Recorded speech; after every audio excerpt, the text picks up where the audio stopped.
Spine सीधी, 3 बार ओम का उच्चारण और उसके बाद प्रार्थना। ओ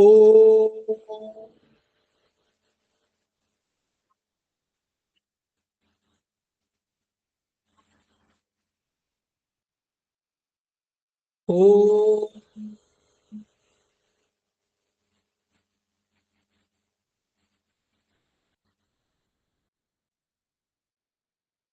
ओ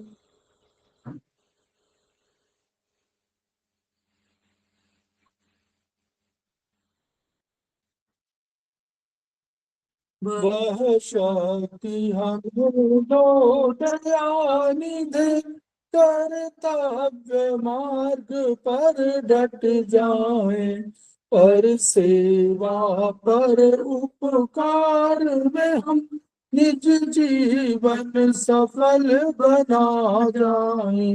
वह शक्ति हमें दो दयानिधि, कर्तव्य मार्ग पर डट जाए।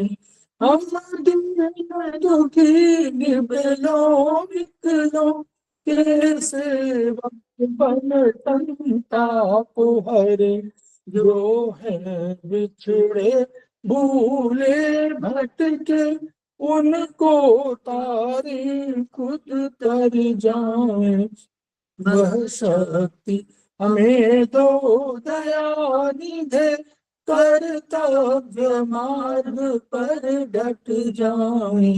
चल देश दंभ पाखंड झूठ, अन्याय से निश दिन दूर रहे।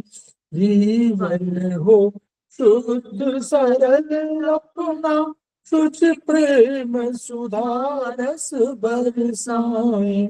वह शक्ति हमें दो दयानिधि, कर्तव्य मार्ग पर डट जाए। निज आन मान मर्यादा का प्रभु ध्यान रहे, अभिमान रहे। जिस देव भूमि में जन्म लिया, बलिदान उसी पर हो जाए।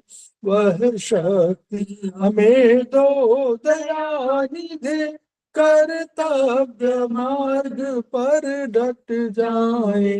पर सेवा पर उपकार में हम निज जीवन सफल बना जाए।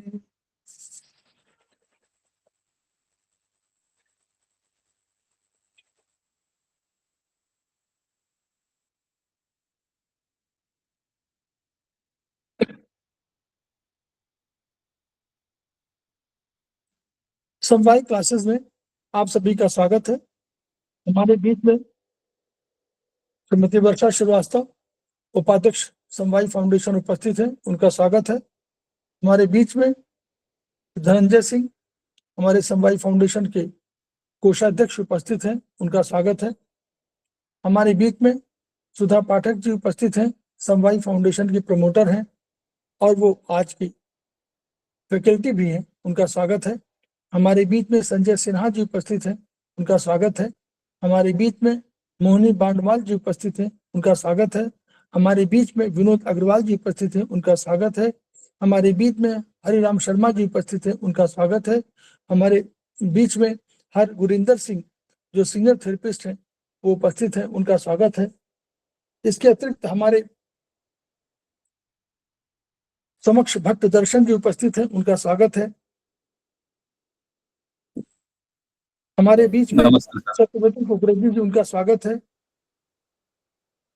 हमारे बीच में विनोद अग्रवाल जी उपस्थित हैं, अभी किसी ने ज्वाइन किया है, उनका स्वागत है। इसके अतिरिक्त अगर कोई और अन्य है तो भी उनका स्वागत है। तो हम लोग समवाय फाउंडेशन के सदस्य हैं और हम लोग एक्यूप्रेशर शोध प्रशिक्षण उपचार संस्थान से संबद्ध हैं। वहां के मनीषी ब्रह्मलीन MP खेमका सर के हम ऋणी हैं, जिनकी वजह से संस्थान को यह ऊंचा रूप आपको दिखाई दे रहा है। इसके अतिरिक्त हमको जिन्होंने परिचित कराया है एक्यूप्रेशर से, प्रोफेसर सुषमा ओझा, उनके भी हम शुक्रगुजार हैं। संस्थान का एक मोटो है, each one reach one, each one treat one, each one teach one. उसी को आपके माध्यम से जन जन जागरण अभियान के तहत पूरे विश्व में फैलाने का हमारा सपना है। और हमें विश्वास है कि आपके माध्यम से, आपकी कर्मठता से, आपके सौजन्य से और आपकी जो तल्लीनता है, समर्पण भाव है इस विधा के प्रति, उसकी वजह से ये विधा समस्त मानव जाति का कल्याण करेगी।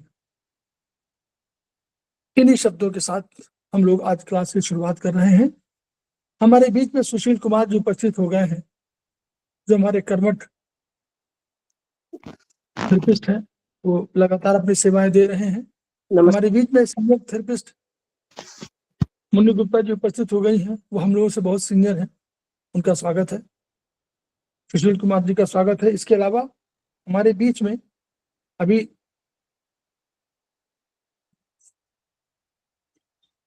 विनोद कुशवाहा जी उपस्थित हुए हैं, उनका स्वागत है। हमारे बीच में रीता गांधी जी उपस्थित हो गई हैं, उनका स्वागत है। हमारे बीच में यशवती चौधरी जी उपस्थित हैं, उनका स्वागत है। और हमारे बीच में पिंकी तोमर जी उपस्थित हैं, उनका स्वागत है। तो आज पुनः हम लोग सुधा पाठक जी का, जो हमारी फैकल्टी हैं, उनका स्वागत कर रहे हैं और उनको क्लास सौंप रहे हैं, जो क्लास उन्होंने पहले से शुरू किया था। 5 शू पॉइंट चाइनीज का है। 5 शू पॉइंट है ना ma'am? Yes sir. 5 shu point है। ये हम लोगों का सेमेस्टर 1 का टॉपिक है, इस पर वो चर्चा करेंगी। तब तक मैं शेयर कर दे रहा हूँ। सबसे पहले अरविंद सर का अभिनंदन करते हुए क्लास में उपस्थित सभी साथियों का मैं स्वागत करती हूँ। साथियों, इससे पहले 5 शू पॉइंट की चर्चा हम कर चुके हैं। ये इतना वास्ट टॉपिक है कि इसकी चर्चा हम जितना करें, जितने डेप्थ में जाए, वो कम है। फिर भी मैं कोशिश कर रही हूँ कि कुछ तो पहले क्लास में लिया था और आज इसमें थोड़ी सी डेप्थ चर्चा कर सकूँ। तो उस दिन लास्ट हमने किया था जब मैं अपने ट्रेटाइज 1 में इसके कंटेंट को पढ़ रही थी। आज मैं वहीं से शुरू करती हूँ। उसके बाद ये बुक पढ़ने के बाद फिर मैं अपने विचार को आपके सामने रखूँगी। तो उस दिन हमारा ट्रेटाइज 1 के 21 पेज नंबर पे हमने खत्म किया था। उसमें था सिम्टम्स ऑफ कॉन्ट्रावेक्शन, मार्गो उल्लंघन के लक्षण। वहाँ तक हमने पढ़ा था। 21 पेज नंबर में है सर।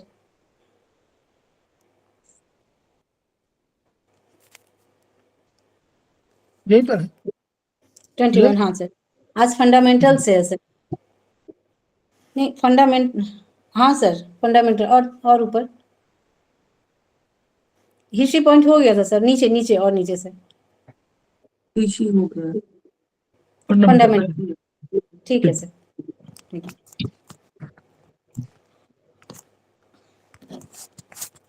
तो जैसा कि हमने चाइनीज में देखा, चाइनीज सिर्फ की के बैलेंस इम्बैलेंस, चाइनीज सिर्फ ट्रीटमेंट हम की के बैलेंस और इम्बैलेंस के आधार पर ही करते हैं। अगर इम्बैलेंस हुआ तो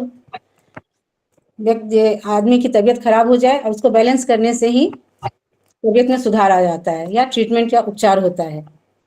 उसी को आगे बढ़ाते हुए अब मैं आगे चलती हूँ। Treat contravection and imbalances of body fluids. इसमें है by treatment on water of yin organ. इसमें है यिन ऑर्गन के वाटर पॉइंट को ट्रीट करेंगे, जिसमें है liver 8, P3, H3, SP9, LU5 और K10, जिसमें SP9 एक्सेस बॉडी फ्लूइड को निकाल कर बाहर करता है। SP9 स्प्लीन मेरिडियन का वाटर पॉइंट है 5 शू पॉइंट में। इसके अलावा लिवर 8 शरीर में जल की कमी को मांस क्षय को ठीक कर वजन बढ़ाता है। लीवर एड जो वाटर पॉइंट है वो बॉडी में ये पानी की कमी को पूरी करके, और इससे अगर कोई बहुत दुबला पतला हो तो उसको वेट गेन करने में मदद करता है।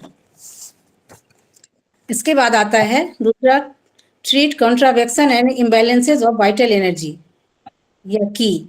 कॉन्ट्रावेक्शन मतलब अपने मार्ग से अलग हो जाना, विपरीत हो जाना, जिसकी वजह से की इम्बैलेंस हो जाता है। तो इसको हम कैसे ट्रीट करेंगे? Treat on earth point of Yang organ के अर्थ point GB34, TW10, SI8, ST36, LI11, UB54, इन पर ट्रीटमेंट करने से, इस पॉइंट पर ट्रीटमेंट करने से व्यक्ति को आराम मिलता है। इसमें GB34 यात्रा में जर्नी में होने वाली उल्टी और उल्टी के भाव को ठीक करता है। इसके बाद है ST36, इरेक्शन को ठीक करता है। एसिडिटी का यह सर्वोत्तम बिंदु है।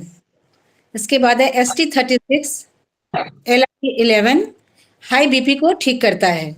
ये दोनों बिंदु कैंसर के दर्द को भी कम कर देते हैं। LI11 ताप का नियंत्रक है। LI11 जो कि अर्थ का फायर पॉइंट है, LI11 फायर पॉइंट है, वो इसका ताप का नियंत्रण करता है। नहीं, वाटर पॉइंट, अर्थ पॉइंट है, सॉरी। इसमें the contravection may appear by way of trembling in hand and feet. Contravection के कारण हाथ पैर में जब झुंझुनाहट सी होने लगती है, उसके लिए इसको यूज करते हैं। इसके आगे है treatment of trembling in hand. इसके लिए हम पॉइंट यूज करेंगे LI11, TW10, SI8, H3, P3 और LU5। सपोर्टिंग पॉइंट, शू स्ट्रीम पॉइंट, साथ साथ इस पॉइंट को सपोर्ट में हम दे करके ट्रीटमेंट को और असरदार बना सकते हैं। इसमें LI3, TW3, SI3, H7, pericardium 7 और LU9। इसके बाद है treatment of trembling in feet, पैर में झुंझुनाहट या सुन्नपन, इसके लिए हम ट्रीटमेंट देंगे ST36, UB54, GB34, liver 8, K10 और SP9। और सपोर्टिंग में फिर देंगे हम shu stream point GB41, UB65, ST43, liver 3, K3 and SP3। Treatment to strengthen defence against external agent treat, रोग प्रतिरोधक क्षमता को सशक्त करने का उपचार। इसमें आता है metal point of in organ, जो कि जिंक रिवर पॉइंट भी कहलाता है, जैसा कि हमने भी चर्चा किया था उस दिन। Liver 4, P5, K7, H4, SP5 and LU8। दूसरा है earth point of yang organ, जिसको कि हीसी पॉइंट कहते हैं। इसमें आता है GB34, TW10, UB54, SI8, ST36 और LI11। इसके बाद है indication of 5 shu point. 5 shu points के इंडिकेशन, 5 सू पॉइंट द्वारा निम्नलिखित रोगों का उपचार कर सकते हैं। इसको हम छोटे तौर पर अभी देखते हैं, फिर बाद में इस पर हम चर्चा करेंगे। पहला पॉइंट है जिंगवेल पॉइंट। जिंगवेल पॉइंट एक्यूट इमरजेंसी या एक्यूट ट्रबल इन मिडरिफ में होता है। बीच वाले पोर्शन में जब एक्यूट हो कोई भी बीमारी, वैसे भी हमने चर्चा की थी, जिंगवेल पॉइंट का यूज हम उसी समय करते हैं जब एक्यूट होती है। एक्यूट डिफिशियंसी के केस में ट्रीट करेंगे इन पॉइंट्स को, और एक्यूट एक्सेस के टाइम पर हम ट्रीट करेंगे एक्यूट यांग पॉइंट्स को। इसके बाद है दूसरा है young spring point, febrile disease, जैसे फीवर के केस में, इसमें कोल्डनेस हो, तो ऐसे समय में हम ट्रीट करेंगे इन पॉइंट्स को। हॉटनेस के केस में ट्रीट करेंगे हम यांग पॉइंट को। थर्ड नंबर पर है सू स्ट्रीम पॉइंट, रूमेटिज्म या पेनफुल जॉइंट पेन, इसमें हम ट्रीट करेंगे इन पॉइंट्स को। ये बीमारी का जो स्टेज बढ़ रहा है, इसको हम बाद में इस पर मैं चर्चा करूंगी कैसे ये बीमारी बढ़ता जा रहा है। तो ट्रीट इन पेनफुल जॉइंट्स में ट्रीट इन पॉइंट्स। दूसरा है फिर weak flaccid and numb joints, treat yang points को करेंगे हम। चौथा है जिंग रिवर पॉइंट, सांस, खांसी, ताप की तकलीफें, फेफड़े की कमजोरी, इसमें है डिफेंसिव ऊर्जा की कमी, ट्रीट यिन पॉइंट्स। यिन पॉइंट को हम ट्रीट करेंगे ऐसे केस में। दूसरा है अग्नि की कमी, इसमें हम यांग पॉइंट्स को ट्रीट करेंगे। फिर इसमें पांचवा है ही सी पॉइंट, जिसमें है कॉन्ट्रावेक्शन या मार्गो उल्लंघन। फ्लूइड का कॉन्ट्रावेक्शन हो तो हम ऐसे में ट्रीट करेंगे यिन पॉइंट्स को, और अगर की का कॉन्ट्रावेक्शन हो तो इसमें हम यांग पॉइंट को ट्रीट करेंगे। इसके बाद है treat the 5 shu point according to the season. Season के अकॉर्डिंग हम कैसे 5 शू पॉइंट को यूज करेंगे बीमारी के केस में। In spring needle jing well points, spring के सीजन में जिंग बेल पॉइंट को हम निडल करेंगे। ये एक्चुअली एक्यूपंक्चर के हिसाब से उन्होंने यहाँ लिखा है। In the summer needle ying spring point, summer के टाइम में युंग स्प्रिंग पॉइंट से ट्रीटमेंट देंगे। In late summer needle shu stream point. In the fall needle jing river point, मतलब बरसात के टाइम में। In winter needle he sea point. इसके बाद फिर उन्होंने इसको समझाया है, जैसे बसंत ऋतु में एकाएक जोरों से आंधी चलने लगती है, उसी प्रकार जब शरीर में रोग एकाएक बसंत ऋतु की आंधी के समान आए, अचानक आए और एक्यूट इमरजेंसी की स्थिति बन जाए, तो ऐसे में तत्काल हम जिंग बेल पॉइंट पर उपचार देंगे। दूसरा है जैसे गर्मी में जोरों की गर्मी पड़ने लगे, लू लग जाए और विभिन्न प्रकार के लक्षण शरीर में प्रकट होने लगे, उसी प्रकार ज्वर होकर तथा पित्त आदि अन्य किसी कारण से शरीर में लू लगने के समान लक्षण प्रकट हो तो युंग स्प्रिंग पॉइंट पर उपचार देंगे हम। फिर आगे है जैसे वर्षा ऋतु में बारिश आने पर ह्यूमिडिटी बढ़ने से सर्दी, गर्मी, खांसी, सांस आदि में लेने में तकलीफ होती है, तकलीफें बढ़ जाती है, उसी प्रकार के लक्षण शरीर में प्रकट होने लगते हैं, तो इसमें जिंग रिवर पॉइंट पर उपचार देते हैं।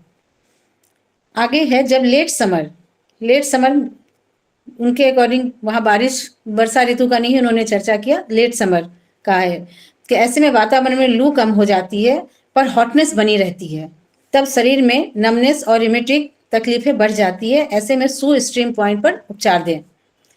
इसके बाद है जब जाड़े में अधिक ठंड पड़ती है तो सर्दी, वाटर रिटेंशन आदि बढ़ जाता है, जो urticaria, oedema, high BP, cancer, knee and elbow joint के पेन के रूप में प्रकट होता है। तब ऐसे में when a disorder become internal and chronic, ये बीमारी जो एक्यूट से चली थी वो धीरे धीरे इग्नोर करने के बाद या ध्यान नहीं दिया, ट्रीटमेंट सही टाइम पर नहीं हुआ, तो वो बढ़ते हुए वह एक्यूट ये इंटरनल और क्रॉनिक हो गई, अंदर की तरफ जाकर वो क्रॉनिक हो गई। When such disorder affect the sea of energy, it is known as writer of disorder. ये बीमारी जल्दी ठीक नहीं होती है, जब बीमारी गहरे बैठ जाती है तो ऐसे उपचार में ही सी पॉइंट पर ही उपचार देना चाहिए।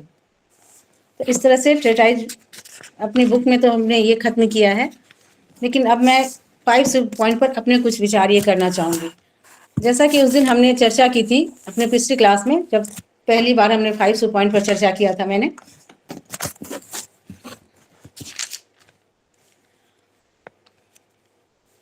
इसमें हम जानते हैं कि शू पॉइंट्स 5 शू मतलब किसी भी एनर्जी का ट्रांसपोर्ट करना, ट्रांसमिट करना, मूवमेंट करना। इसके बाद उस दिन मैंने ये भी चर्चा की थी कि अपने ह्यूमन बॉडी में 361 एक्यू पॉइंट्स हैं, जिसमें कि ये 60 कमांड पॉइंट या 5 पॉइंट बहुत ही इंपॉर्टेंट होते हैं, इसके बारे में हमने जाना था। तो ये हमारी बीमारी में जैसे जैसे हमारे शरीर में जैसे जैसे बीमारी इंटर करती है और अपनी पैठ जमाती है, या जैसे जैसे एक्यूट से क्रॉनिक की तरफ जाती है, वो ये सारे पॉइंट उस पर प्रकाश डालते हैं और हमें समझाते हैं कि अगर हम इग्नोर नहीं करें तो किसी भी बीमारी को हम जिंग बेल वाले स्टेज में ही, एक्यूट स्टेज में ही पहचान करके उनको ट्रीट कर सकते हैं। इसमें जैसे मैंने ये भी उस दिन चर्चा की थी, थोड़ी सी मैं उस पर चर्चा पहले वाली समराइज करना चाहूँगी। जैसे कहा था कि एक रूम में अगर स्विच बोर्ड लगा है और अगर उसमें फैन के स्विच में प्रॉब्लम है, तो वहीं अगर हम समझ जाएंगे तो वो पूरा का पूरा स्विच बोर्ड उधेड़ना नहीं पड़ेगा। और इतना ही नहीं, उसकी वजह से अगर पूरे स्विच बोर्ड में फैन के स्विच को अगर हम ठीक कर देंगे तो उसकी वजह से पूरा का पूरा स्विच बोर्ड जलने से भी बच जाएगा। मतलब वो क्रॉनिक होने से पहले ही उसको समझ करके हम ट्रीटमेंट दे सकते हैं। उस दिन मैंने ये सारी बातें बताते हुए अपर एक्सट्रीमिटीज के यिन और यांग ऑर्गन की चर्चा की थी। आज उसी बात को आगे बढ़ाते हुए मैं आपको एक उदाहरण के तौर पर यह समझाना चाहूँगी कि जैसे हमारे हैंड में यिन मेरिडियन, जैसे हमेशा हमारे क्लासेस में चर्चा होती है, सर पढ़ाते हैं कि हमेशा यिन मेरिडियन चेस्ट से शुरू होती है। तो इसको अगर हम हाथ में देखें इस तरह से, तो हमारे चेस्ट वाले एरिया से, सर दिख रहा है? यस मैम, दिख रहा है। हाथ वाले एरिया से, यहाँ से चेस्ट वाले एरिया से शुरू होकर यह लोअर डाउनवार्डेड होते हुए हैंड के शू पॉइंट पर आती है। हैंड का जो एकदम इनका लास्ट पॉइंट होता है यह जिंगवेल पॉइंट होता है। उसके बाद ये यिन साइड, यिन मेरिडियन हो गए। यही की पीछे आकर यांग मेरिडियन, अपर एक्सट्रीमिटीज के यांग मेरिडियन से होते हुए अपवार्डेड होते हुए आती है और धीरे धीरे यह सर की तरफ, यह हमारे पीछे का बैक का पार्ट है, पीछे गर्दन का एरिया है। यहाँ से होते हुए ये एनर्जी आती है यहाँ, जो कि ये हमारा ये यांग ऑर्गन जैसे कि लार्ज इंटेस्टाइन, ट्रिपल वार्मर और एसआई, ये सारी ये एनर्जी यहाँ आते हुए आगे की तरफ आते हुए सर फेस पर आकर खत्म होती है। और जस्ट यहीं से तीन यांग मेरिडियन जो कि लोअर एक्सट्रीमिटीज के हैं, उसकी शुरुआत यहाँ से होती है, जो यहाँ से चलते हुए पीछे की तरफ आकर यांग साइड में आकर फिर इनका डाउनवार्डेड इसका मूवमेंट होता है। और ये आते आते फिर हमारे ये लेग साइड में, लेग में आते हुए डाउनवार्डेड होते हुए लेग के लोअर एक्सट्रीमिटीज में लेग के शू पॉइंट, जिंगवेल पॉइंट पर आकर खत्म होती है। और जस्ट वहीं से फिर ये यांग ऑर्गन, यांग मेरिडियन की ऊर्जा फिर यहाँ से यिन मेरिडियन की ऊर्जा में कन्वर्ट होते हुए लिवर, स्प्लीन एंड किडनी में होते हुए ये फिर आती है। इनका अपवार्ड मूवमेंट होता है, होते होते फिर ये आकर ये चेस्ट वाले एरिया में खत्म होती है। तो इस तरह से हम ये देखते हैं कि ये पूरा का पूरा सर्किल कंप्लीट करती है, कि पूरा का पूरा सर्किल कंप्लीट करती है चेस्ट वाले रीजन से शुरू होकर फिर वो चेस्ट वाले रीजन में ही आकर खत्म होना सही नहीं होगा कहना, फिर वहां से फिर वो दूसरा सर्किल शुरू करती है, जिस सर्किल में अभी दिखाया उसी सर्किल को शुरू करती है।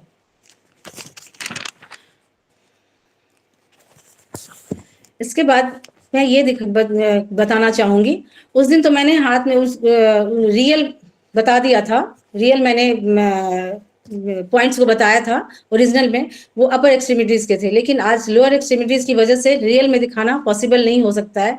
तो इसको जैसे कि निरंजन सर ने भी अपने प्रैक्टिकल क्लास में हमेशा बताया है, फिर भी मैं एक बार छोटा सा दिखाना चाहूंगी कि इसलिए ये लिवर की यहाँ से शुरू होती है, ये लेग का एरिया है, लिवर का जिंगवेल पॉइंट से शुरू होता है। लिवर 1, लिवर 2, एक मिनट,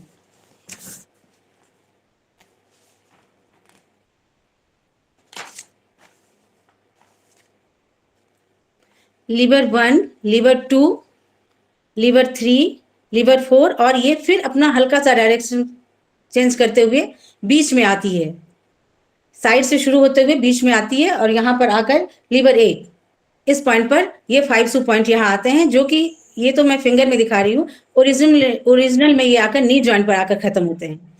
इसके बाद आती है स्प्लीन मेरिडियन। स्प्लीन मेरिडियन आती है SP1, SP2। मैम हाथ थोड़ा ऊपर करिए। दिख रहा है मैम? यस मैम, उंगलियां नीचे आ रही हैं। दिख रहा है मैम?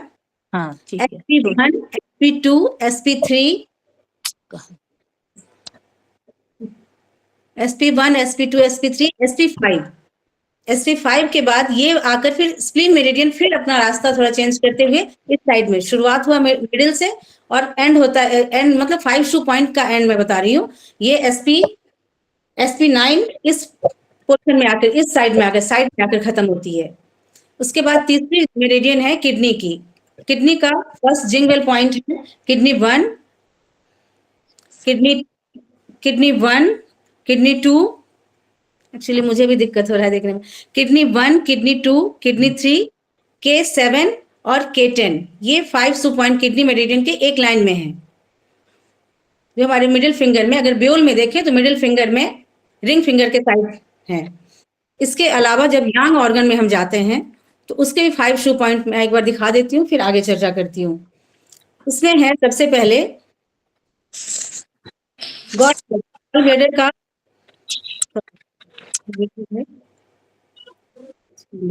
गॉल ब्लैडर का ये है हमारे पास point GB44, GB44, GB43, GB42, GB41, GB44, GB43, GB41।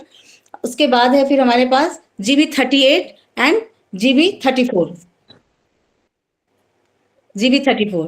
फिर नेक्स्ट मेरिडियन हमारे पास आता है स्टमक का।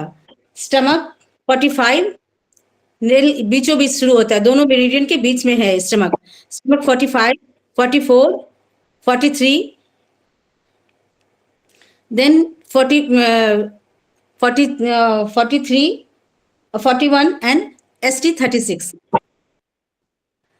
उसके बाद है हमारे पास यूबी मेरिडियन का है। यूबी 67, 66, 65, यूबी 60 और यूबी 54।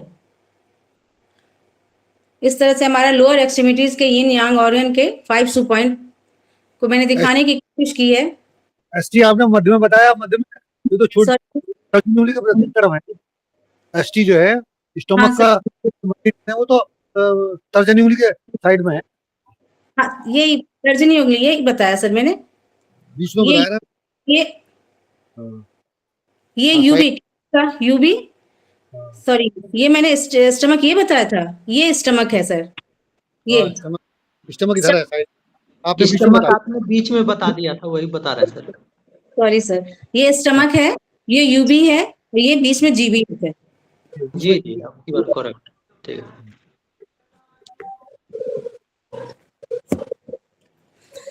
बाद मैं आपसे ये बताना चाहूंगी कि ये 5 सू पॉइंट किसी भी बीमारी के साथ या किसी भी डिजीज के साथ कैसे कोऑर्डिनेट करती हैं। तो आइए इसे हम समझते हैं। जैसे पहला है जिंगवेल पॉइंट, यहाँ की राइज होता है, कोई भी की होती है वहाँ रेज करता है, यहाँ से बीमारी स्टार्ट होनी शुरू होती है। होने का मतलब है कि यहाँ से एक्यूट प्रॉब्लम की बॉडी में एंट्री होती है या शुरुआत होती है, जैसे हेडेक। और इसको एक ये चार्ट के तरह से भी मैं समझाती हूँ जो मैंने बनाने की कोशिश की है। फर्स्ट स्टेज में आता है, जैसे यिन ऑर्गन सामने भी पढ़ा था, वुड एलिमेंट, वुड का पॉइंट होगा और यांग ऑर्गन का मेटल पॉइंट होगा। जिंगवेल पॉइंट में यिन ऑर्गन का वुड पॉइंट होगा और यांग ऑर्गन का मेटल पॉइंट आता है। जैसे वुड में Lu11, P9, H9 और यांग ऑर्गन में मेटल का पॉइंट है Lu11, Tw1 और Si1। ये हो गया हमारा जिंगवेल पॉइंट का दोनों का कॉम्बिनेशन, यिन और यांग ऑर्गन का कॉम्बिनेशन है। तो ऐसे में इस स्टेज में जब एपिलेप्सी की शिकायत हो, इमरजेंसीज हो, गैस्ट्रिक प्रॉब्लम हो, किसी भी इमरजेंसी के कंडीशन में, हेडेक हो, एंजाइटी हो, स्किन में डिजीज हो या किसी तरह का एक्यूट प्रॉब्लम है, तो ऐसे में हम जिंगवेल पॉइंट पर शुरू में ही ट्रीटमेंट देकर उस बीमारी को अंदर पैठ जमाने से रोक सकते हैं। नेक्स्ट स्टेज बीमारी का वह है, यहाँ से की आगे बढ़ता है, यह सेकेंड स्टेज है। यहाँ यानी अगर हेडेक है अगर किसी को, तो वो आगे बढ़कर माइग्रेन के रूप में आएगा और यह युंग स्प्रिंग पॉइंट कहलाता है। और इसमें अगर हम देखें यिन और यांग में कौन कौन से पॉइंट आते हैं, तो सेकेंड स्टेज में है यिन ऑर्गन का फायर पॉइंट है, यांग ऑर्गन का वाटर पॉइंट है। तो अगर हम फायर और वाटर को मिलाएं तो वैसे ही पित्त का कॉम्बिनेशन बनता है। तो इसमें यिन ऑर्गन का फायर पॉइंट में Lu10, P8 और H8 है। इसके अलावा यांग ऑर्गन में वाटर का पॉइंट है वो है Li2, Tw2 और Si2। जिससे कि इसमें किस तरह की बीमारी को देख सकते हैं इस पर बताना चाहूंगी। जैसे हाई ब्लड प्रेशर, थायराइड हो, फ्लूइड प्रॉब्लम हो, बॉडी फ्लूइड में किसी तरह की प्रॉब्लम हो, यूरिन रिटेंशन हो, एसिडिटी की प्रॉब्लम हो या फेब्राइल डिजीज हो, मतलब मीन्स फीवर से रिलेटेड कोई डिजीज हो, तो ऐसे कंडीशन में यह सेकेंड स्टेज में नजर आता है। इसके आगे है बीमारी का तीसरा स्टेज, यह थर्ड स्टेज है। यहाँ की शरीर में बीमारी के रूप में नजर आना शुरू हो जाता है। यह थर्ड स्टेज ऑफ डिजीज है जो सू स्ट्रीम पॉइंट कहलाते के रूप में जाना जाता है। इसमें जनरली कोई भी बीमारी जो हमारे बॉडी में आ गई है वो एग्रीवेट होकर मतलब उसका आगे स्टेज का रूप देखने को मिलता है। और इसमें कॉम्बिनेशन यिन और यांग ऑर्गन का पॉइंट का है, वो है हमारे पास सू स्ट्रीम पॉइंट में यिन ऑर्गन में अर्थ के पॉइंट है, अर्थ मतलब किसी जगह डिपोजिशन होना, और यांग में है वुड पॉइंट। जैसे कि वुड, धीरे धीरे बोलिएगा, थोड़ा समझने में ठीक रहेगा। Okay ma'am, thank you ma'am. तो मैं अभी सू स्ट्रीम पॉइंट की बात बता रही थी और ये कॉम्बिनेशन बता रही थी यिन और यांग में। जैसे कि उस दिन हमने चर्चा भी की थी और सर ने भी बताया था कि यिन ऑर्गन की शुरुआत होती है वुड पॉइंट से और यांग ऑर्गन की शुरुआत होती है हमारे पास मेटल पॉइंट्स है। तो इनके कॉम्बिनेशन को मैंने एक जगह समझाना चाहा है कि ये किस तरह से यिन और यांग में मिलकर किस तरह से होते हैं। इसी में मैं थर्ड स्टेज में आती हूँ। इसमें है यिन ऑर्गन के में अर्थ पॉइंट है और यांग ऑर्गन का वुड पॉइंट है। यिन ऑर्गन में Lu9, P7, H7 और यांग ऑर्गन का वुड पॉइंट है Li3, Tw3 and Si3। Third stage में जैसे जनरली इसमें जॉइंट पेन की शिकायत होना, इस तरह ये नजर आता है, जैसे शोल्डर पेन होना, एंकल पेन होना, पेल्विक पेन होना, नी पेन होना या वेरिकोज वेन, इस तरह की शिकायत थर्ड स्टेज में हमें देखने को मिलती है। आगे है चौथा स्टेज। जनरली हमारे पास पेशेंट अगर कोई आता है तो सब जगह घूमते हुए या थोड़ा बहुत टॉलरेट करते हुए फोर्थ स्टेज में ही जनरली पेशेंट्स आते हैं और यह स्टेज है जिंग रिवर पॉइंट। यहाँ मैंने इसी टाइम में आते हैं और पूरी तरह से बीमारी नजर आने लगती है। और इस फोर्थ स्टेज में आता है जिंग रिवर पॉइंट में आता है यिंग ऑर्गन, मेटल पॉइंट आता है यिंग ऑर्गन के, जिसमें कि ड्राइनेस होता है, और यांग ऑर्गन का फायर, जिसमें कि हॉटनेस होता है। इसमें आता है जैसे Lu8 यिंग ऑर्गन में, P5, H4 और फायर पॉइंट में Li5, Tw6 एंड Si5 है। ऐसे समय में जब एक तरह से हम इसको थोड़ी सी समझने के लिए मैं बताना चाहूंगी, जैसे मेटल का होता है ड्राइनेस और इसमें फायर में होता है हॉटनेस। तो ऐसे समय में ये दो, इस पॉइंट में फोर्थ स्टेज में कोई भी बीमारी कैसे बढ़ती है ये समझाना चाहूंगी। मतलब मैं अपने समझ के अनुसार समझा रही हूँ, ऐसा कहीं मेंशन नहीं है, लेकिन हाँ समझने के लिए कि इस समय में जब मेटल का ड्राइनेस और वाटर का फायर का हॉटनेस, ये दोनों मिलकर, वैसे भी पानी की कमी जब करते हैं तो इस समय लुब्रिकेसी की कमी हो जाए तो काफी मतलब बीमारी अभी पहले से आगे बढ़ चुकी है। अगर ये है जॉइंट पेन है तो वो आगे बढ़कर गठिया के रूप में या इस तरह से हमें नजर आने लगता है। और इस समय में जनरली रेस्पिरेटरी प्रॉब्लम होती है, जैसा कि मैंने समझाया, हॉट और ड्राइनेस की वजह से, जिसमें कि इसका मतलब मॉइस्चराइजर की कमी हो, लुब्रिकेसी की कमी हो, फ्लूइड की कमी हो, तो इसमें ब्रेथलेसनेस आ जाता है, अस्थमा, ब्रोंकाइटिस, स्पैम और एसोफेगस आ जाता है। इस तरह की बीमारियां आती है। अब हमारे पास आता है लास्ट स्टेज। लास्ट स्टेज है यह बीमारी, इस स्टेज में बीमारी मतलब गहरी बैठ जाती है, जहां पर इसको क्रॉनिक के रूप में नहीं, क्रॉनिक कहा जाता है। इसमें आता है हीसी पॉइंट्स आते हैं। तब हमारे माइंड में आता है कि अच्छा यह हीसी पॉइंट है और ये इसकी शुरुआत जिंग बेल से हुई थी। अगर हमने वही नोटिस किया होता तो वो इतनी आगे नहीं बढ़ी होती। और इसमें जो कॉम्बिनेशन है यिन यांग ऑर्गन का पॉइंट्स का, वो है इसमें वाटर हीसी, यिन ऑर्गन का वाटर पॉइंट है और यांग ऑर्गन का अर्थ पॉइंट है। इसमें Lu5 है यिन ऑर्गन में, P3, S3 और यांग ऑर्गन में Li11, Tw10 और Si8। इसको समझने के लिए बस मैंने अपना एक विचार रखती हूँ। जैसे कि अर्थ में जब पानी डालते हैं, ये कॉम्बिनेशन पर बता रही हूँ। जैसे अर्थ का ये यिन ऑर्गन का वाटर पॉइंट है और यांग ऑर्गन का अर्थ पॉइंट है। तो जब अर्थ में हम पानी डालते हैं किसी भी पौधे को या किसी चीज को सींचने के लिए, तो तब वो गहरी जड़ पकड़ लेता है। ऐसे ही इसमें जब ये दोनों का कॉम्बिनेशन देखा तो मेरे माइंड में ख्याल आया कि इसमें जैसे कि अर्थ का है और वाटर का है, तो इस समय जाकर के वो बीमारी इतनी पोषित हो जाती है कि उसको क्रॉनिक ही डिक्लेयर किया जाता है। वो क्रॉनिक बीमारी होती है और ऐसे में ये बीमारी होती है, इस तरह की बीमारी होती है, प्लेरिसिस होती है, एडिमा, ट्यूबरकुलोसिस या मेलिग्नेंसी स्टेज जैसे कैंसर, मतलब ये क्रॉनिक बीमारी हो गई। तो इस तरह से हमने देखा हीसी पॉइंट को रिलेट करते हुए बीमारी कैसे हमारी बॉडी में एंटर करती है, इस पर मैंने थोड़ा सा प्रकाश डालने की कोशिश की है। इसके बाद अभी हमारे बुक में ये देखा था हमने, हमारी बुक में है पेज नंबर 18 में है, ऑर्गन से रिलेट किया है और ऑर्गन के 5 सू पॉइंट, हर एक 5 सू पॉइंट का क्या है बीमारी में यूज करने में, बीमारी को कैसे ठीक करने में वो पॉइंट्स काम आते हैं, उस पर प्रकाश डाला है, उसको मैं देखना चाहूंगी। यहाँ शुरुआत किया है गॉल ब्लैडर से। जब नब्ज स्ट्रिंगी हो, रोगी सफाई पसंद हो, गुस्सा ज्यादा आता हो, ऐसा रोगी गॉल ब्लैडर कॉन्स्टिट्यूशन का होता है। ऐसे रोगी के मिडरिफ में यदि तकलीफ हो और साइड ऑफ बॉडी और रिब और इलियम के बीच दर्द हो, तो रोगी को एक्यूट बीमारी की अवस्था में बिस्तर एवं कमरा आदि साफ करने को कहता हो, मतलब उस वक्त भी उसको बेचैनी हो, एंजाइटी हो और वो बार बार कमरा को साफ करने के लिए कह रहा हो, तो ऐसे में GB44 पर उपचार देना चाहिए। यदि रोगी को ज्वर हो, GB43 पर उपचार देना होगा। यदि रोगी को हड्डियों की जोर कमजोर हो, फ्लैसिड तथा नमनेस हो, तो उपचार GB41 पर देना होगा। यदि रोगी के शरीर में कोल्डनेस हो तथा सांस खांसी की शिकायत हो, तो उपचार GB38 पर देंगे। इसके अलावा रोगी के हाथ पैर ठंडे हो, डकार, हिचकी, उल्टी, हाथ पैर में कंपन हो, तो उपचार हम GB34 पर देंगे। मतलब ये इस तरह से बताया है उन्होंने, एक ऑर्गन के अकॉर्डिंग बताया है। इसके बाद आता है दूसरा पॉइंट है लिवर।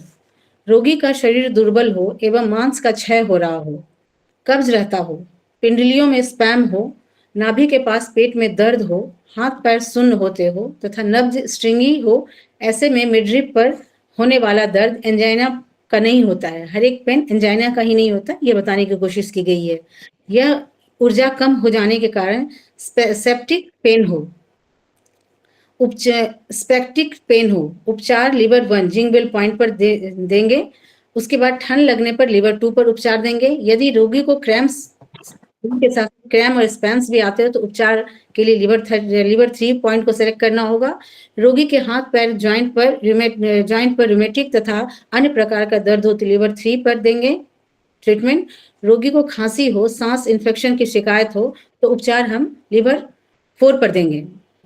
उसके बाद है रोगी के उल्टी, डकार, हिचकी, नीचे से दुर्गंधित वायु का निकलना, हाथ पैर में कंपन, कभी कभी ज्वर आता हो, शरीर में गर्मी लगती हो तथा हाथ पैर ठंडे हो, तो उस उपचार के लिए लिवर 8 को हम सेलेक्ट करेंगे। तीसरा है स्मॉल इंटेस्टाइन।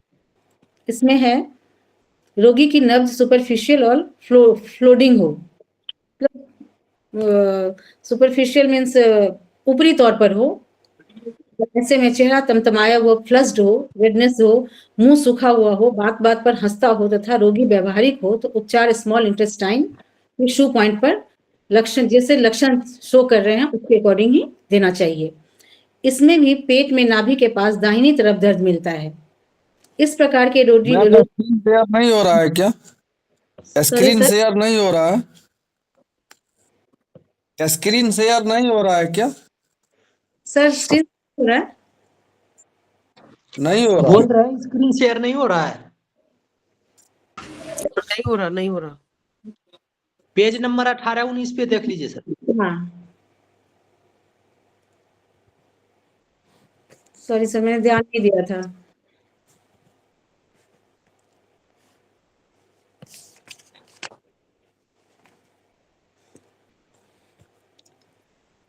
बस वैसे भी बुक से खत्म हो गया है, बस यही, उसके बाद हमने पढ़ लिया था पिछली क्लास में। इस प्रकार आप सभी ऑर्गन की रिपीटेटरी आगे दी गई तालिकाओं से स्वयं बनाकर उपचार कर सकते हैं। मतलब ये सारी बातें जैसे अभी बताई थी मैंने, सारे 500 पॉइंट के बारे में, 500 पॉइंट के बारे में, उसके अकॉर्डिंग हम ट्रीटमेंट देंगे। इसी सीक्वेंस को आगे बढ़ाते हुए यहाँ पर 3 ऑर्गन के बारे में बताया गया है। मैं अगला ऑर्गन लेना चाहूंगी, स्मॉल इंटेस्टाइन के बाद हार्ट। हम जानते हैं कि ये 5 एलिमेंट का ऑर्गन है। अगर हार्ट में की डिफिशियंसी हो, हार्ट यांग डिफिशियंसी हो, हार्ट यांग कोलैप्स हो, हार्ट ब्लड डिफिशियंसी हो, हार्ट यीन डिफिशियंसी हो, तो ऐसे केस में हार्ट के सभी 5 पॉइंट को यूज करके उसका ट्रीटमेंट करते हैं। और इस कंडीशन में यदि पल्पिटेशन और फुलनेस इन हार्ट हो, तो H9 ट्रीट करेंगे, तो जिंगवेल पॉइंट है। आगे है विंड स्ट्रोक हो, सन स्ट्रोक हो, कोमा के केस में भी हम H9 को यूज करते हैं। उसके बाद है स्पैम इन लिटिल फिंगर हो, एंजाइना पेक्टोरिस हो, हॉटनेस इन पाम के केस में यंग स्प्रिंग पॉइंट को यानी H8 पर हम उपचार देते हैं। आगे है डिमेंशिया, हिस्टीरिया, इंसोम्निया के केस में सू स्ट्रीम पॉइंट यानी H7 पर हम ट्रीटमेंट देंगे। और इसके अलावा night blindness, blood vision, hyper insomnia के केस में जिंग रिवर पॉइंट H5 पर हम ट्रीटमेंट देंगे। और अगर टूथेक हो, पेन इन हार्ट हो, या चेस्ट हो। पैरालिसिस इन अपर लिम्स के केस में ही सी पॉइंट यानी S3 पर हम ट्रीटमेंट देंगे। उसके बाद फिर आता है वाटर एलिमेंट का पॉइंट, शू पॉइंट। जब कैटरैक्ट का केस हो, इन्फ्लुएंजा फीवर हो, शरीर में आए हार्मोनल इम्बैलेंस के केस में, यूबी से संबंधित किसी भी तरह के केस में यूबी के जिंगबेल पॉइंट यानी यूबी 67 पर हम ट्रीटमेंट देंगे। अगर नोज ब्लीड कर रहा हो, गर्दन में दर्द तथा करापन लगे, छाती में दर्द हो तथा इसके साथ जानते हैं कि यूबी 66 यूबी का हॉररी पॉइंट भी, इस बिंदु पर 3 से 5 के बीच में अगर जब हम ट्रीटमेंट देते हैं तो अच्छा इफेक्ट आता है। ऐसे केस में यंग स्प्रिंग पॉइंट यूबी 66 पर हम क्या करेंगे। इसके बाद अगर पेशेंट में डिफनेस हो, बहरापन हो, अर्टिकेरिया हो, कॉसिक्स में दर्द हो, हिप्स लाइन में करापन, एपिलेप्सी के केस में यूबी के 2 स्ट्रीम पॉइंट यानी यूबी 65 को ट्रीट करते हैं तो उससे अच्छा असर आता है। मैडम कौन सा पेज नंबर है? ये सर ये पेज नंबर नहीं, ये मैंने अपने कलेक्ट करके किया। पेज में बस ऑर्गन को डिफाइन किया था। अच्छा, ओके, थैंक यू। सीरीज को आगे बढ़ाते हुए मैंने सभी ऑर्गन के बारे में थोड़ा थोड़ा ब्रीफ किया है। Thank you.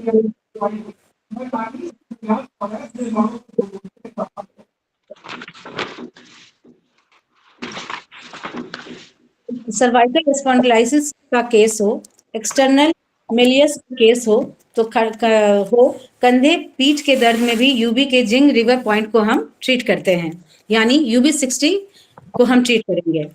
इसके बाद यूबी का हेसी पॉइंट यूबी 54 के केस में जब रक्त इन एक्सेस हीट जब ब्लड में एक्सेस हीट हो, ऐसे केस में किडनी और लीवर मेरिडियन को बैलेंस करना हो तो ऐसे केस में, या कॉन्स्टिपेशन हो, पाइल्स हो, अर्टिकेरिया के केस में हो तो यूबी 54 पॉइंट को ट्रीट करेंगे। इसके बाद आता है वाटर। अगला ऑर्गन है किडनी। किडनी का जिंगबेल पॉइंट K1 है, यह एक्सट्रीम इमरजेंसी का पॉइंट कहलाता है। रोगी बेहोशी से जब होश मिलाने का यह सर्वश्रेष्ठ बिंदु है। तो ठीक कर। उसके बाद है K2, किडनी का फायर पॉइंट है, यह बॉडी फ्लूइड को ठंडक पहुंचाता है, यह भय, चिंता, बेचैनी को भी दूर करता है। इसके बाद आता है K3 यह किडनी का सू स्ट्रीम पॉइंट है, यह रीनल पैरेन्काइमा और किडनी के आर्टरीज का सर्वोत्तम बिंदु है।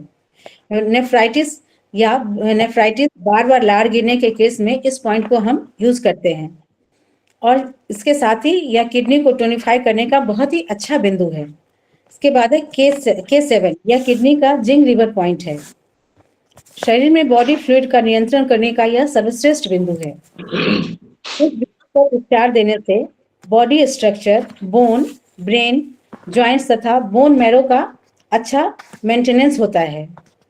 इसके बाद है रक्त संबंधी सभी रोग में आराम मिलता है।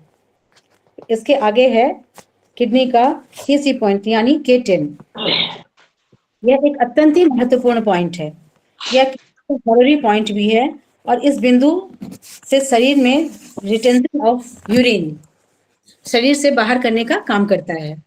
जीव मुंह से निकलने लगे, घुटने में दर्द हो, पेशाब संबंधी दिक्कत हो तो इस सब के लिए उपचार के लिए यह सर्वश्रेष्ठ बिंदु है। इसके बाद अगला ऑर्गन आता है पेरिकार्डियम। इसके सू पॉइंट को जानते हैं, इसका है P9 जिंगबेल पॉइंट है। इसका उपयोग हार्ट अटैक या पैरालिसिस या इसी प्रकार के इमरजेंसीज कंडीशन में होता है। इसके बाद है पेरिकार्डियम तथा हार्ट दोनों मेरिडियन की ऊर्जा को यह टोन करने के लिए अच्छा पॉइंट है, शुभ पॉइंट, बहुत उपयोगी पॉइंट है। अगला पॉइंट है पेरिकार्डियम का युंग स्प्रिंग पॉइंट। यह पॉइंट ट्रीट करने से पेरिकार्डियम से वात, पित्त, कफ सभी जो दोष के रूप में होते हैं, ये हमारे स्ट्रेंथ भी हैं, वात, पित्त, कफ स्ट्रेंथ है तो एक्सेस हो जाने से या कम होने से दोष के रूप में आते हैं, उनसे हमें यह पॉइंट निजात दिलाता है, उनसे हमें राहत मिलता है। अगर पेशेंट में छाती या मिडरिफ में दर्द हो, जॉन्डिस हो, नोज या अन्य किसी बॉडी पार्ट में ब्लीडिंग हो तो इस पॉइंट को यूज करते हैं।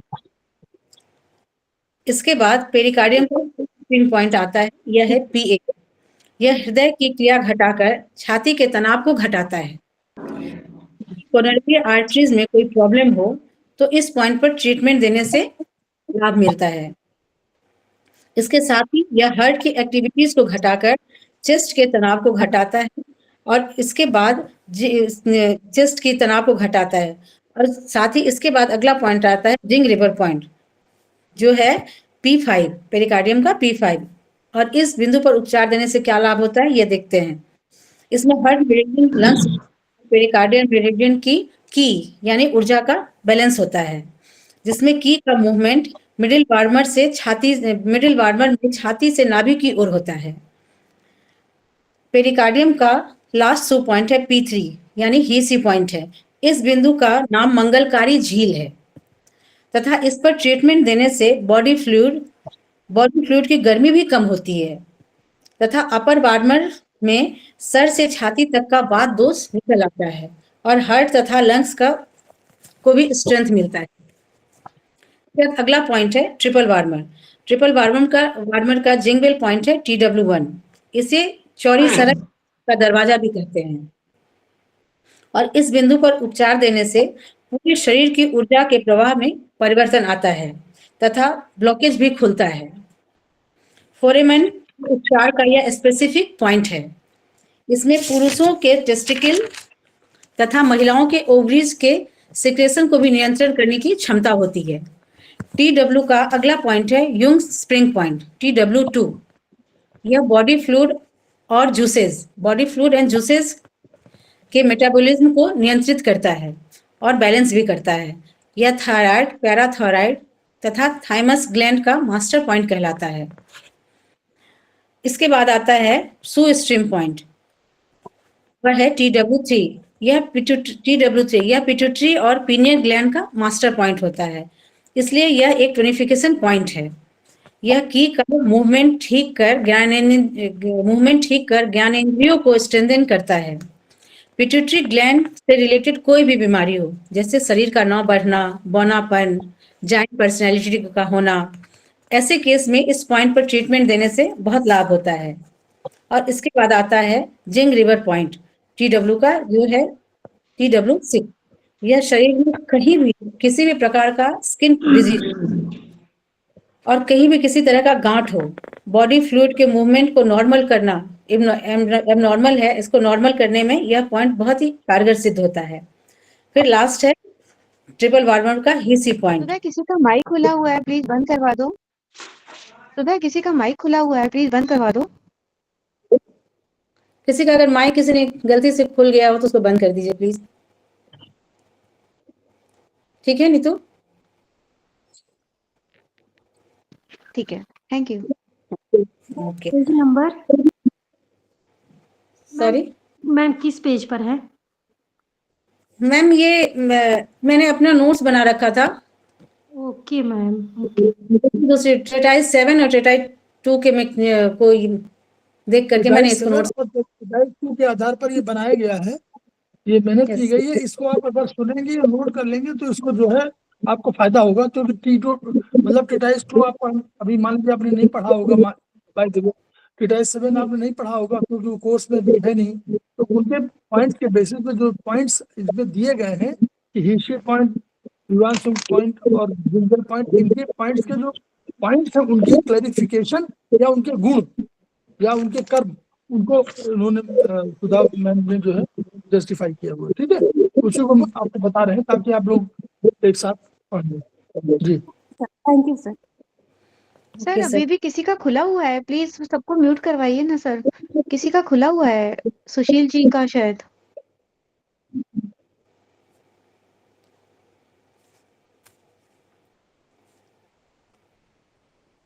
ठीक है अब? हाँ सुधा, ठीक है। ठीक है ना? और इसी कड़ी में लास्ट है ट्रिपल वार्मर का हीसी पॉइंट TW10। यह एक सेडेशन पॉइंट है। यह शरीर की ऊर्जा को तथा बॉडी फ्लूइड को बैलेंस करने का काम करता है और वात पित्त कफ को भी बॉडी से, एक्सेस वात पित्त कफ को बॉडी से निकालने का काम करता है। इसी सीक्वेंस में आइए लंग्स के 5 पॉइंट को हम एक बार देखते हैं। लंग्स का जिंगबेल पॉइंट है LU11। इसका यूज इमरजेंसी, जैसे कि हमने अभी चर्चा किया था जिंक बेल पॉइंट का नॉर्मली यूज इमरजेंसीज में ही होता है। तो इसका LU11 का यूज इमरजेंसी कंडीशन जैसे बेहोश होकर गिर जाना, मिर्गी का दौरा पड़ना, हाई फीवर के केस में, बुखार के दौरान दौरा पड़ना तथा हार्ट और सांस से संबंधित इमरजेंसीज में हम इसको यूज करते हैं। इसका दूसरा पॉइंट है, लंग्स का दूसरा पॉइंट है यंग स्प्रिंग पॉइंट है लंग्स का LU10। यह बॉडी फ्लूइड से रिलेटेड प्रॉब्लम का बहुत ही अच्छा और टेस्टेड पॉइंट है। लंग्स में गर्मी का जम जाना, बढ़ने के बाद इतना बढ़ जाना, जम जाना मतलब इकट्ठा हो जाना, अल्सर इन स्टमक तथा एक्यूट और क्रॉनिक गैस्ट्रिक प्रॉब्लम में इसका हम यूज करते हैं। इसके बाद है shu stream point of lungs LU9। साथियों, यह एक बहुत ही इंपॉर्टेंट पॉइंट है, लंग्स का ऑर्गन सोर्स पॉइंट भी है और इम्पॉर्टेंट इन्फ्लुएंशियल पॉइंट भी है, पल्स मीटिंग पॉइंट है, क्रॉप्स रिवाइवर यानी लाश को जिंदा करने का भी पॉइंट माना जाता है इसे। ब्लड वेसल्स के ट्रीटमेंट के लिए यह यूज होता है। मेटाबॉलिज्म ऑफ फ्लूइड को रेगुलेट करता है। इसके बाद आता है जिंक रिवर पॉइंट जो है LU8। जब पेशेंट में ब्रोंकाइटिस हो, मलेरिया हो, स्पैम्स हो, ओएसोफेगस के केस में, स्पैम्स इन ओएसोफेगस के केस में इस पॉइंट को हम ट्रीट करते हैं। अब है LU का लास्ट शू पॉइंट, हीसी पॉइंट LU5। इस बिंदु पर उपचार देने से कूलिंग इफेक्ट मिलता है। कंधे के सामने की तरफ का दर्द हो तो इस कंडीशन में इस पर ट्रीटमेंट देना चाहिए।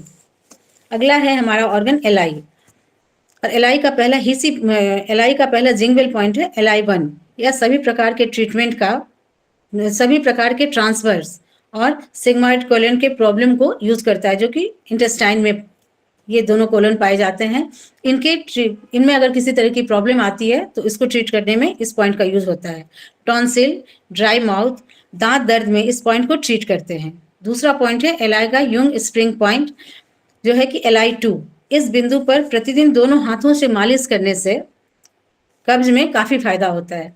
ये बताना चाहूंगी, बहुत ही इफेक्टिव पॉइंट है जो कि उस दिन मैंने ओरिजिनल में बताया था।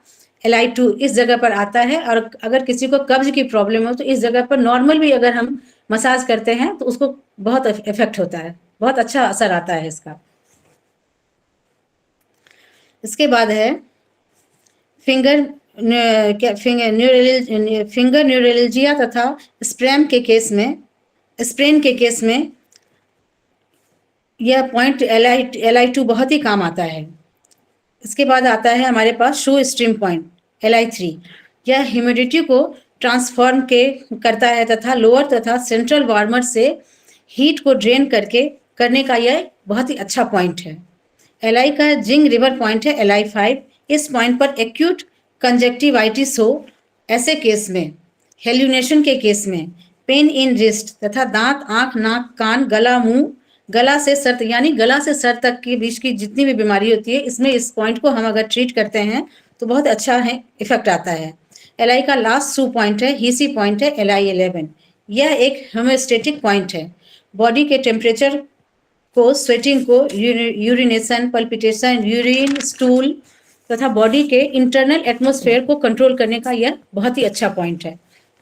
अगला ऑर्गन है हमारे पास स्टमक का 5 शू पॉइंट।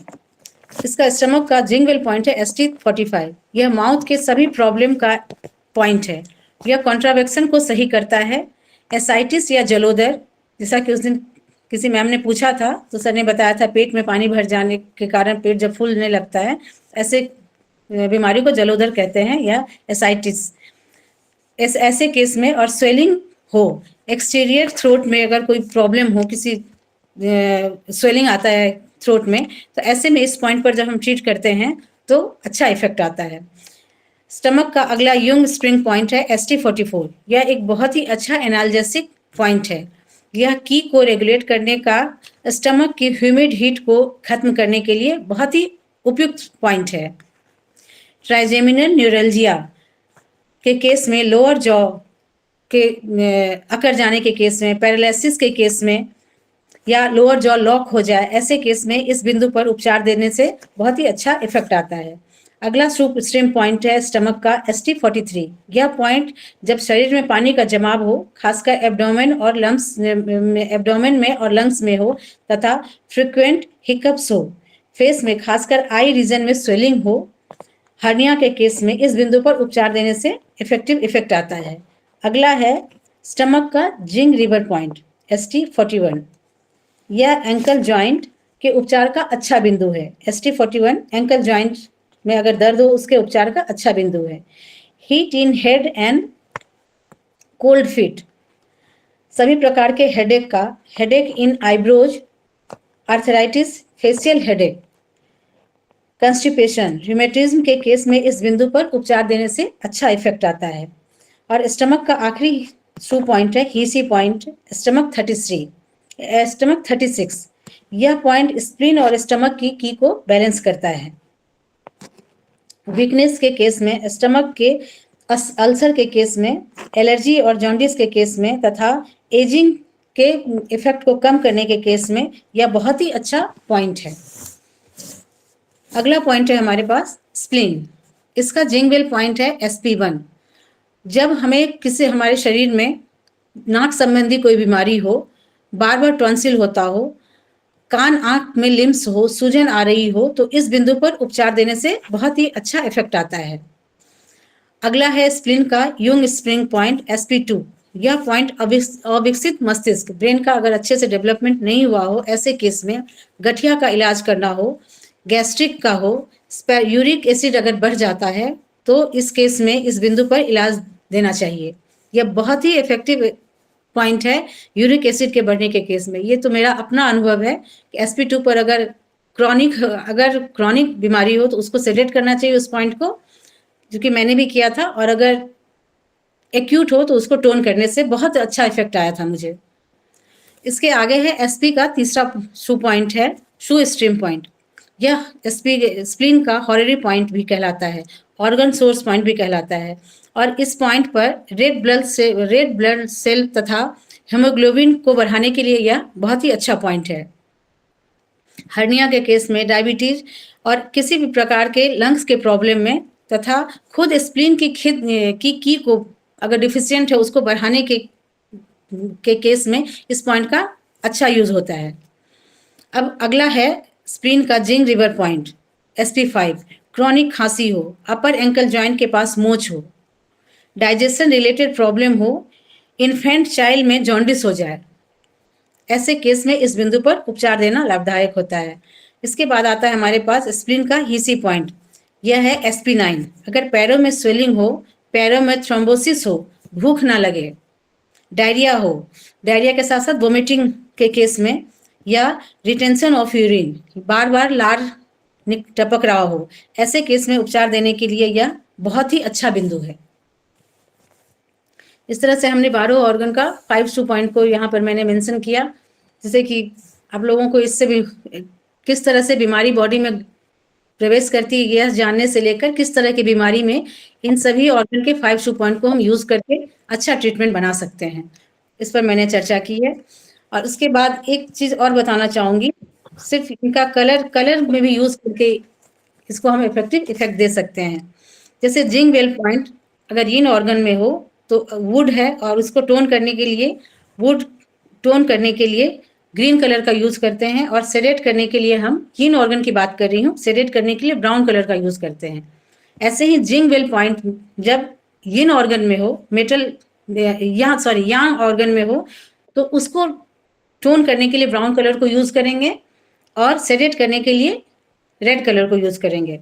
इसके बाद अगला पॉइंट है यूंग स्प्रिंग पॉइंट।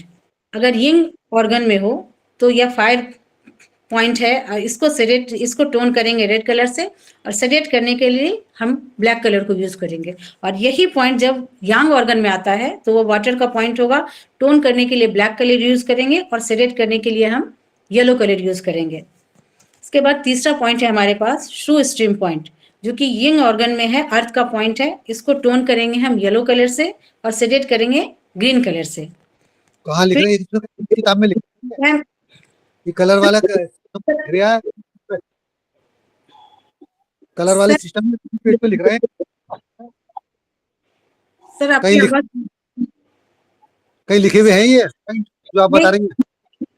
सर ये मैंने 5 शू पॉइंट का पूरा एक नोट ही बना रखा है, जिसके जिसमें जितने क्वेश्चन मैंने पहली क्लास में बताया था सर, ये क्लास नहीं है, ये सारे वो चीजें हैं ना जो मुझे समझ में नहीं आया था, उनके अकॉर्डिंग मैंने नोट्स बनाए हैं।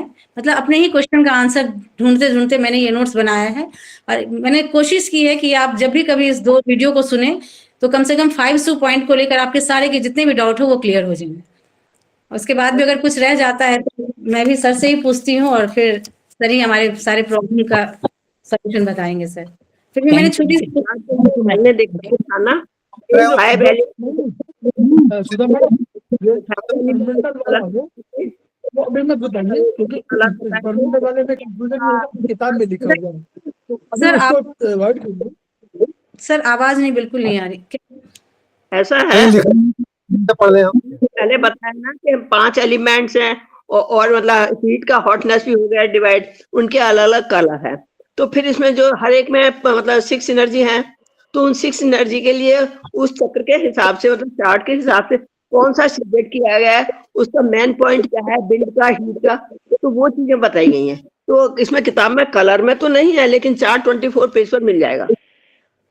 ओके मैम, मैंने कोशिश की है बनाने की। मैंने वो इस बुक से तो नहीं देखा है आपने जो पेज कहा है, लेकिन कोशिश की है कि इकट्ठा सारा 5 पॉइंट से रिलेटेड सारी बातों का समाधान यहाँ हो जाए। मिल जाएगा सर पीडीएफ, और अच्छा है ये चीज। मैम अभी 2 पॉइंट्स और बाकी है, इसको मैं इकट्ठे कर दूंगी, सारा का सारा कलर टोनिफिकेशन और सजेशन का आ जाएगा, फिर हम इसके बिहाफ में बात करेंगे। ठीक है, तो इन दोनों को मैं इसको सिर्फ दोनों को कर लूंगी तो सबको फायदे सहूलियत होगी। तो अगला पॉइंट है हमारे पास, मैं तीसरे नंबर पर थी, शो स्ट्रीम पॉइंट। इसमें इन ऑर्गन में अर्थ पॉइंट है, इसका अर्थ में इसको टोन करने के लिए कलर आएगा येलो और सजेट करने के लिए ग्रीन कलर आएगा। ये ऑर्गन की बात कर रही हूँ। और यान ऑर्गन में वुड है जिसको टोन करने के लिए ग्रीन कलर है और सजेट करने के लिए हम ब्राउन कलर को यूज करेंगे। अगला पॉइंट है हमारे पास जिंग रिवर पॉइंट, जिसमें यिन ऑर्गन में मेटल का है, जिसको टोन करने के लिए ब्राउन कलर यूज करेंगे और सजेट करने के लिए हम रेड कलर यूज करेंगे। अगला जिंग रिवर पॉइंट में ही है यांग ऑर्गन फायर एलिमेंट का, उसको टोन करने के लिए रेड कलर यूज करेंगे और सजेट करने के लिए हम ब्लैक कलर यूज करेंगे। अब इसी सीक्वेंस में 5वां है, आखिरी है हीसी पॉइंट। हीसी पॉइंट यिंग ऑर्गन का वाटर पॉइंट है, इसको टोन करेंगे ब्लैक कलर से और सेडेट करेंगे येलो कलर से। और सबसे लास्ट में है हीसी पॉइंट यांग ऑर्गन का अर्थ एलिमेंट का, इसको हम टोन करेंगे येलो कलर से और सेडेट करेंगे ग्रीन कलर से। तो इस तरह से मैंने ये 5 पॉइंट में जितनी मेरी समझ में आए उसके अकॉर्डिंग मैंने पॉइंट लिया है। विनोद जी, हाँ विनोद जी देखिए, ने बहुत बढ़िया बताया। विनोद जी, जो वर्चुअली कलर्स दिए गए हैं वो कलर्स तो वही है, कास्ट का होगा, जो वुड का होगा, वुड को जो टोन कर रहा होगा वही कलर उसका है, उसको कंट्रोल कौन कर रहा है, उसके आधार पर जो कलर बन रहे हैं उनको इन्होंने जिक्र कर दिया है। आप वो अपने आप ही वही लगाते हैं। तो अगर वो आप पॉइंट लगाएंगे तो पॉइंट के हिसाब से, और अगर आप टोन और सिलेक्ट करने की बात करेंगे तो उसके हिसाब से वो जो 5 कलर होते हैं उन्हीं 6 कलर उन्हीं कलर्स का इस्तेमाल किया जा रहा है एनर्जी के बेसिस पर। तो एनर्जी को समझिए, कलर को समझिए, और उसमें टोनिफिकेशन और सिडेशन का अपने आप एक कंसेप्ट है। तो बहुत बढ़िया ये हुआ क्लास। और देखिए डिटेल में सुधा जी ने डिटेल में बताया है, इतना डिटेल में किताब में नहीं लिखा हुआ है, लेकिन इन किताबों के आधार पर, जैसे किताब में ट्रीटाइज 1 में है, ट्रीटाइज 7 में कुछ चीजें हैं, कुछ ट्रीटाइज 2 में चीजें हैं। ट्रीटाइज 2 आपका रेफरेंस बुक है, आप चाहें तो उसको पढ़ सकते हैं, और उसके तीनों के बेसिस पर जो कहीं समराइज नोट हुआ है उस नोट के आधार पर सुधा जी ने बताया है। बहुत बढ़िया प्रयास है, ऐसा प्रयास हम सबको करना है ताकि हम लोग देख लें कि अगर वो पॉइंट का है उसका गुण धर्म कोई है। इसको इस भाषा में समझे कि हर पॉइंट का एक गुण धर्म है, वो कुछ चीजें अपने लिए करता है, बगल वाले के लिए करता है, अपनी मेरिडियन में करता है और दूसरे प्रभावित भी करता है। प्लस उसका अपना कैरेक्टर कुछ होगा, वो बढ़ाता होगा, जल को बढ़ाता होगा, वो एनर्जी को एनर्जी को ट्रांसफर करता होगा। यही सब तो काम है किसी पॉइंट के, चाइनीज के हिसाब से, कि वो किसी एनर्जी को बढ़ा देगा, किसी एनर्जी को घटा देगा, कि कहीं जल बढ़ा देगा, कहीं जल घटा देगा, कहीं आपको सूदिंग एलिमेंट देगा, जिसको बोलते हैं हम लोग कि बड़ा यूफोरिया वाला होता है, कि सुखानुभूति होती है। तो वैसे एलिमेंट वाले भी पॉइंट हमारे पास है। कुछ फिर यौवन के लिए कहे जाते हैं, कुछ को कहा गया था इनको जरूर करिए, होम्योस्टेटिक पॉइंट है। होम्योस्टेसिस हम सब जानते हैं, सब चीजों को बैलेंस करना होम्योस्टेसिस है। तो वही सब चीजें हैं, ऐसे पॉइंट्स को हम लोग यूज करना है। ज्ञान को बढ़ाइए और ज्ञान का विनिमय कीजिए, ट्रांसफर करिए, उसको एक दूसरे को शेयर करिए।